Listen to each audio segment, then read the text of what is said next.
भारत के सभी राज्यों की खबर SNS न्यूज चैनल पर, खबर जो आपको रखे सबसे आगे। नमस्कार, SN न्यूज चैनल में आप सबका स्वागत है। मैं हूं अश्विनी।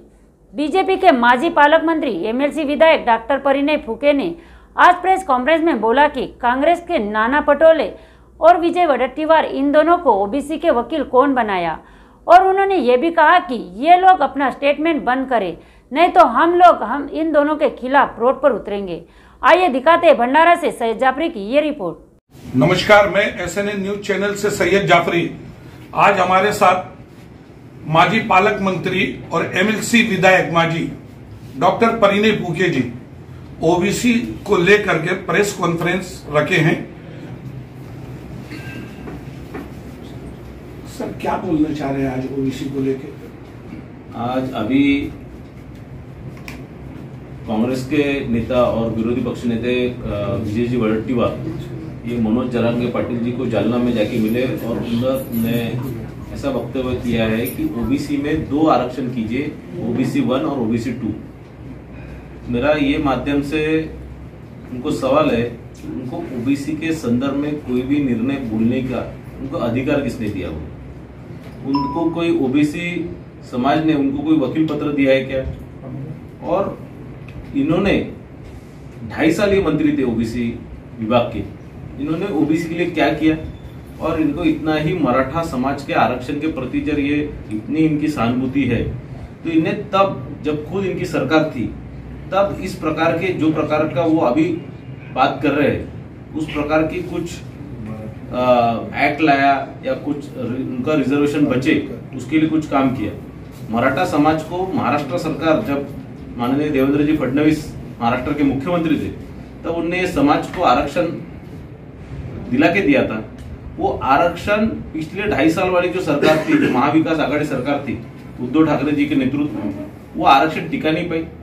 उन्होंने वो केस लड़ रहे, जो सुप्रीम कोर्ट में जो केस लड़ रहे थे, वो वकीलों की 2.5 साल से फीस नहीं दी थी, इसीलिए उसमें के सब बड़े वकील वो केस छोड़ के चले गए।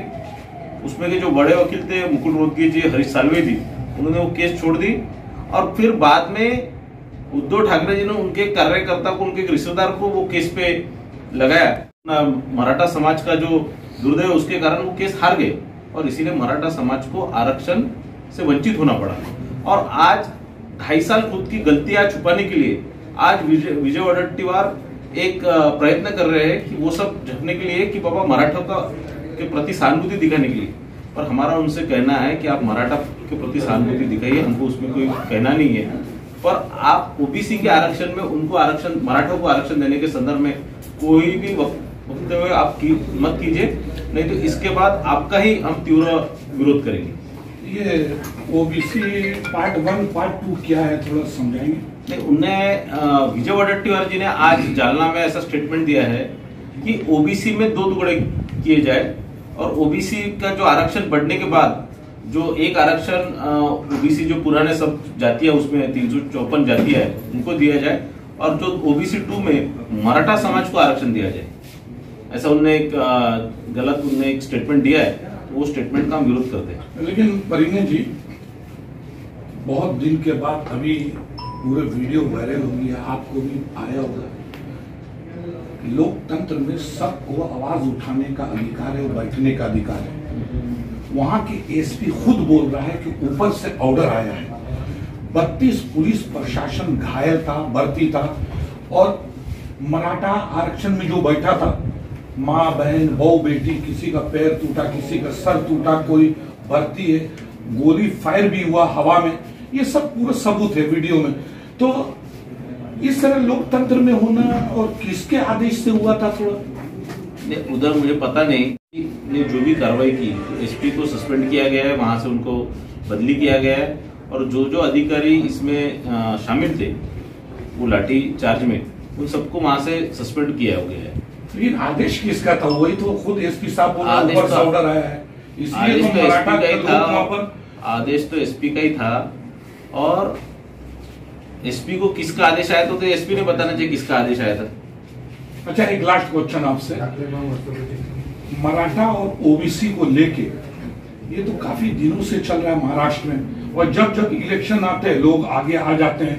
तो इसके लिए क्या रास्ते क्या है, रास्ते क्या है कि कोई भी सरकार हो जो एक रास्ते निकले? इसके लिए पिछले बार जैसे फडणवीस साहब की जब सरकार थी तब उन्होंने जो रास्ता निकाल के उनको एक प्रॉपर सब कार्रवाई करके मराठा समाज को आरक्षण दिलाने के लिए उन्होंने एक अच्छा ये किया, जो हाईकोर्ट ने भी उसको समर्थन किया था, पर सुप्रीम कोर्ट में तरीके से लड़ा नहीं गया, इसीलिए अपन हारे।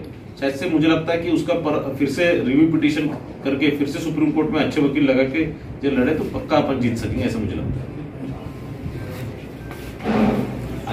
SNN न्यूज चैनल समेत सैयद जाफरी।